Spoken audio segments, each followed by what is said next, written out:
Ali. Weewaawo omukuba lwokyo kiri mambule yajja eddondero mu kyogero.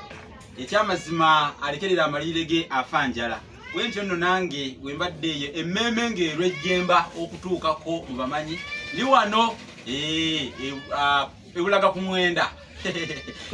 Bosa Geoffrey Munabusiro nkonge ya muvule n'antagwira kye yakimu kiwoowolo munyegwavu atalina mazita lya ne sava kubandi mwana wabambejja.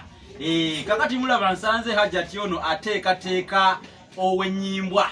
Kakati wenjogera owenyimbwa ntegeeza omutaka wa Enkoko enyimbwa eri mu Bulemeezi essaza lya Ssaabasajja erifugibwa Kangaawo eyo.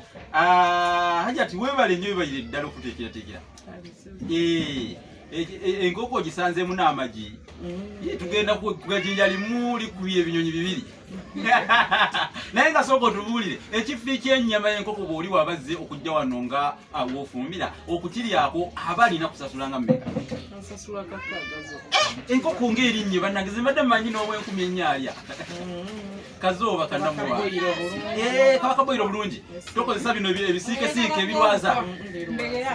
Wamma nkwagadde nnyo. Ekyo nno kirungi. Emmere yonna kasitooba n'akakaga enkoko mubaweerira. Okulya sente si kulya mwana mulye ku nkoko. Hajjat wuuna ababuulidde ebbeeyi yaayo kale mupakase nga mulyako. Bulamu tobulyaza amaanya nnyo. Akaga ngaako olumu ogamba Hajjat n'akuwa essowaani y'emmere n'olyako. Weewaawo.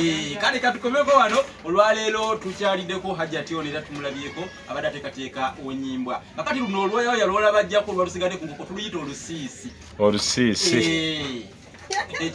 Ebyokuyiga bingi ddala tebiggwamu mutuufu biringa nsala bijanjira asala batta mu kyayi ekyeggalwe ebivaako buvi bukumbu ebuyege bweva ku ggi era sijja kufuuka ndya wabiri nga lubuto lwa musamize kansiibulire wano kubanga munnange bwe bakutenda okusogola toyabya lyata. Weewaawo.